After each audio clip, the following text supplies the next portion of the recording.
The sick rich man disguised himself as a janitor to check on his wife's parents and discovered what foreigners are discussing with the notary on a summer Saturday morning. The stationary clinic of the city hospital was engulfed in greenery and bathed in sunlight. Comfortable benches were arranged around the fountain awaiting their visitors. A small lilac alley leading to the hospital gates was filled with birdsong and the rustle of sprawling tree crowns. Under one of those lion trees sat a slender young man with a pale face. He was engrossed in reading something on his tablet. From afar one might have thought he was diligently working despite being a patient of the hospital campus like the others. In reality that was exactly the case. He was working. The man's name was Romeo, and at just under 30 he was the head of a major IT company. Romeo was a patient of the cardiology department and ended up here not by chance. Since childhood he knew this would happen. Once as a schoolboy he overheard his mother's talking to a friend, "Poor son, will he be afflicted by this hereditary ailment passed down through his father's line? Rebecca, your husband died recently from heart problems." Mary gasped. "Exactly, it's hereditary in their family," Rebecca exclaimed tearfully. "God forbid you live to see your own child's light extinguished before your eyes." And Romeo's mother didn't live to see it. Rebecca died 5 years ago, drowned in a raging river while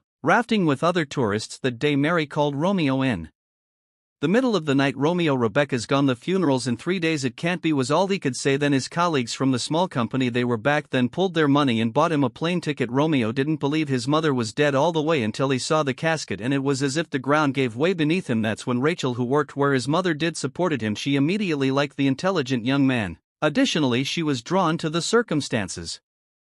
She later told her friend about Romeo was so quiet, kinda I like that, and he's well off and stands firmly on his own 2 feet, and I won't have any mother-in-law to deal with. It's like marrying a rich orphan from an orphanage. But how can you say that? Rachel's friend was astonished by Rachel's calculating nature. "Why not? Isn't it true everyone's envious? Besides, Romeo was smitten with me. It's obvious I'm beautiful." After all, Rachel was a smart girl. She knew well that Romeo achieved everything in life on his own. There was no one to help him. His father left here, his mother was poor, so the guy took on any job just to reach his goal, and he pursued it persistently, step by step, achieving success. Romeo was a computer whiz, so he gathered around him equally talented enthusiasts capable of turning something small into something great. Soon Romeo's team got lucky and won an international programming contest. "Congratulations, young man," said the corporation's CEO, shaking Romeo's hand. "Now all doors are open to you, and our multi-million grant will help bring your idea to life." "Thank you." Romeo was ecstatic. Dreams do come true. Now he knew for sure. A year after his mom passed away, Romeo and Rachel got married. Rachel insisted on having a lavish wedding. "Stacy will be green with envy," Rachel boasted to her friend, trying on her luxurious wedding dress and expensive necklace. "I'll invite her just to show off. Let her see what a wonderful life I'll have with a wealthy husband." Though the celebration was grand, it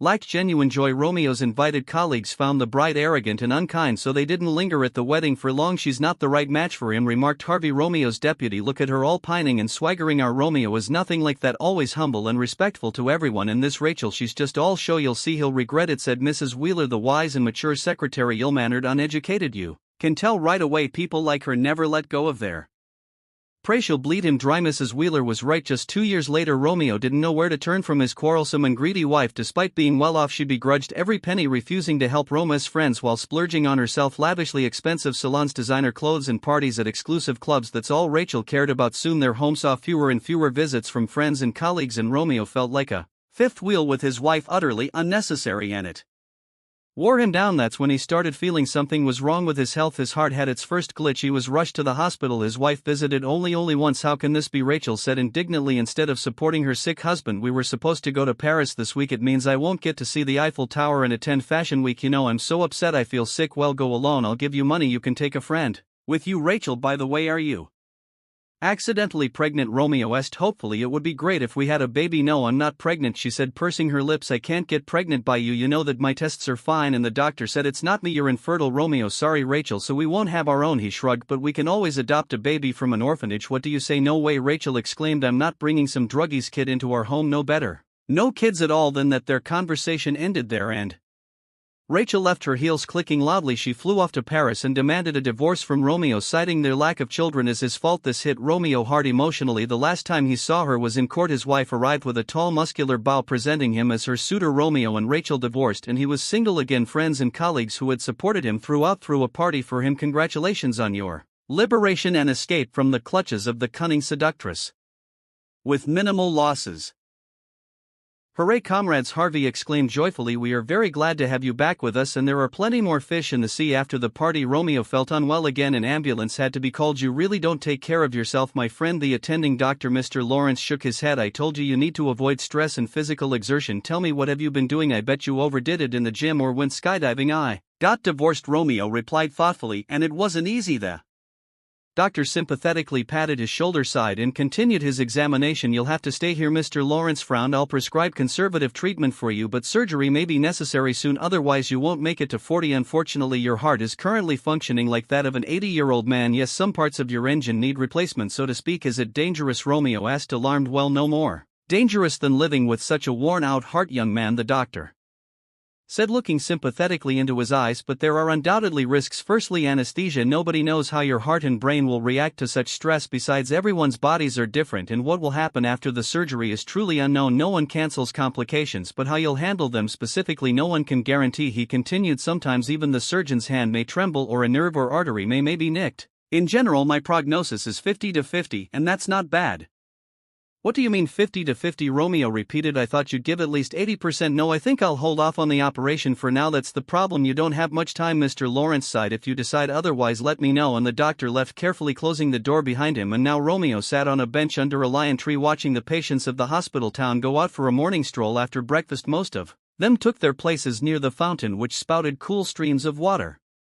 The patients smiled. Many of them were getting better, all except Romeo. Now time was working against him. Romeo sent another directive to his work email and leaned back against the bench. He felt weak, dizzy. Are you feeling unwell, Julia? A young nurse asked. You skipped breakfast. Seems like that's why you have no energy. Let's go to the canteen. I'll ask them to set a table for you. You need to eat. I don't have much of an appetite. I don't want to, Romeo replied sleepily. You're going to whether you want to or not, the nurse said stubbornly. What's your name? Romeo asked, looking with interest at the person who was so forcefully making him eat. The last time someone did that was his mother, back when Romeo was still in school. Julia, she replied, blushing. I'm almost done with my nursing degree and I took this job to earn some money. Just need to pass the exams. Congratulations. Romeo smiled. It's a good profession. My name is Romeo. I've never been good at humanities, so I'm an engineer. He deliberately avoided revealing his true identity. He feared that another Rachel would seek a lavish lifestyle at his expense while he would be of no use to her. It's the eternal problem of wealthy bachelors. To his surprise, Julia paid no attention to information about his job, focusing only on his name. She smiled and laughed. What's so funny? Romeo didn't understand. Have you read Shakespeare? Julia quipped. Well, yes, I have. So what? Romeo puzzled, suddenly realizing that the girl might be a bit dense and hence Romeo and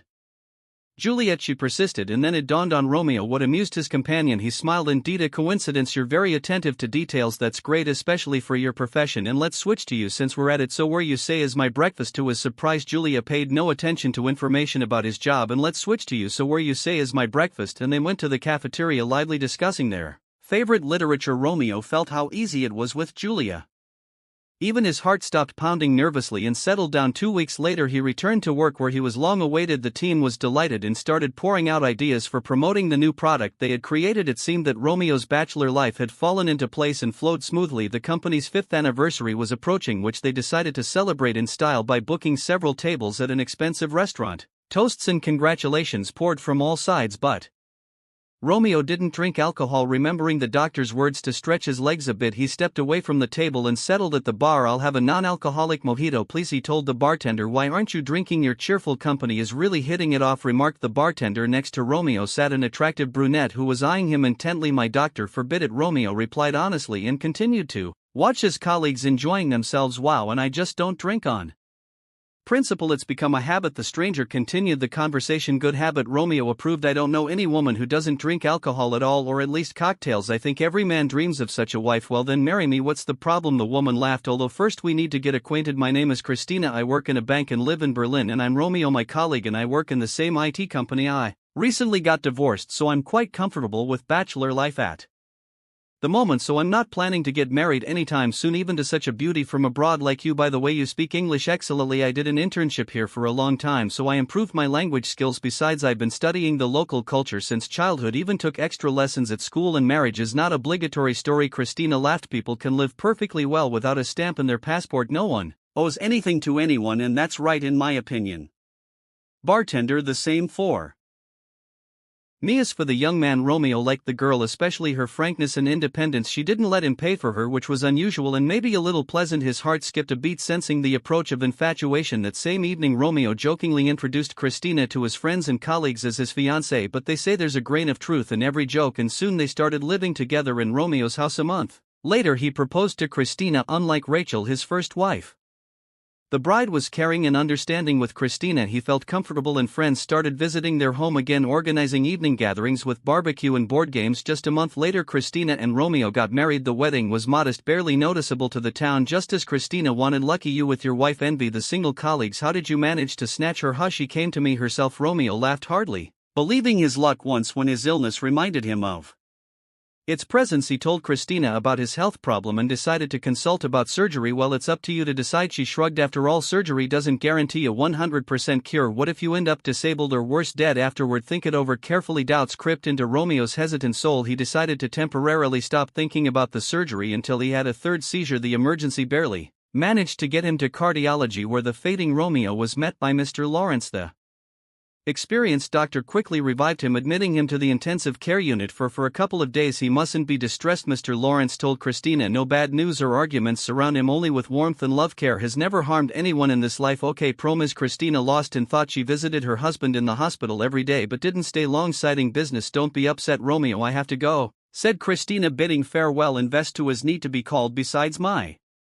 parents will soon arrive from Germany to meet you. We need to find them a guy translator, arrange accommodation in a hotel. In short, there's plenty to do. You know it yourself, being the head of a prestigious company. I'm not upset at all, reassured Romeo. Do what you need to do. Work is work. My first wife never worked a day, but the second one is a workaholic. Seems like there's no middle ground. They laughed, and Julia, who was passing by, involuntarily admired their family idol. Somewhere deep down she envied Christina and at the same time rejoiced for the kind-hearted Romeo. The next day he woke up to someone's intense gaze, opened his eyes and saw two elderly people in front of him, a man and a woman. Guten Morgen, the woman said in a creaky voice, and forced to smile, her eyes coldly gleaming. Hello, Romeo responded, surprised. He realized they greeted him in German. Meanwhile, the man slowly shook Romeo's hand, then held it for a long time, leisurely releasing his surprisingly firm fingers. Romeo felt like the man discreetly checked his pulse, but he quickly dismissed the idea, attributing it to the consequences of his illness. The man whispered something to Christina, who was standing nearby, and she translated. Meet my parents, Bertha and Thomas Schwartz. Dad said he's very glad to see you in good health, and Mom asked to tell you to recover soon. Please convey my gratitude for their concern, said Romeo. Unfortunately, I don't speak German, but perhaps I'll try to learn. Christina turned to her parents and whispered